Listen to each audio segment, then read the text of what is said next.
কথা ধারাবাহিকের আজকের পর্বে আপনারা দেখতে চলেছেন যে অগ্নি খুব কষ্টের একটা গান গাইছে, আর এদিকে বলি সেই কষ্টের গানটা শুনে খুব কষ্ট পেতে থাকে।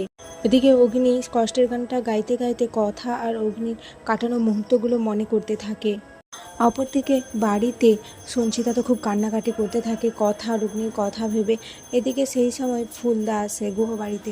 ফুলদা এসে অগ্নির সমস্ত ঘটনাটা জানালে, ক্যাফেতে কি হয়েছে সেই সমস্ত কিছু জানালে বাড়ির সবাই তো চিন্তা করতে থাকে কিভাবে তারা সামলাবে অগ্নিকে। কেউ কি নেই সামলানোর অগ্নিকে? কিভাবে তার ব্যবসাকে আবার আগের জায়গায় নিয়ে আসবে, কিভাবে অগ্নি আবার আগের অবস্থায় আসবে, এসব কিছুই নিজেদের মধ্যে আলোচনা করতে থাকে। সবাই কষ্ট পেতে থাকে কথার কথা ভেবে। সঞ্চিতা বলে, আমার কথা মা যদি থাকতো তাহলে আজ এই দিনটাই আসতো না। তখন ফুলদা বলে, অগ্নির ব্যবসার এইভাবে অসম্মান হোক সেটা আমরা কখনোই চাই না। তাই ওর ব্যবসাকে বাঁচানোর জন্য আমি একটা আপনাদের কাছে আর্জি নিয়ে এসেছি। আমাদের সিঙ্গাপুরের সমস্ত বিজনেসের সমস্ত দিক হ্যান্ডেল করে রিচা, মেয়েটা খুবই ভালো। ও যদি এখানে এসে অগ্নির বিজনেস হ্যান্ডেল করে তাহলে ওর ক্যাফেতে আবার আগের মতো হয়ে যাবে। এদিকে রিচা সেই কাউকে ফোনে বলছে যে এবারে আমি অগ্নির জীবনে সরাসরি ঢুকে যেতে পারবো, আর ওর বাড়িতেও। অপরদিকে দেখা যায় একটা ছেলে আর মেয়ে নিজেদের মধ্যে ঝগড়া ঝামেলা করছিল।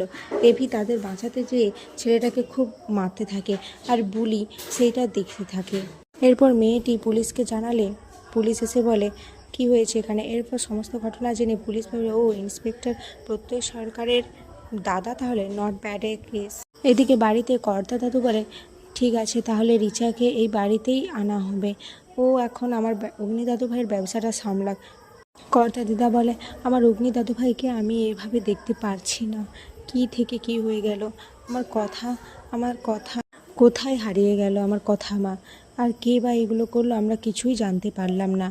আগামী পর্বে দেখা যায় গুহ বাড়িতে পুলিশ এসেছে আর অগ্নিকে অ্যারেস্ট করে নিয়ে যাচ্ছে।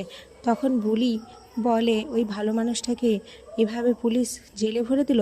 এই বুলি কিছুতেই এটা হতে দেবে না, এই বুলি জেলে গিয়ে ওই ভালো মানুষটাকে ছাড়িয়ে আনবে। এখানে আজকের পর্ব শেষ হয়ে যায়।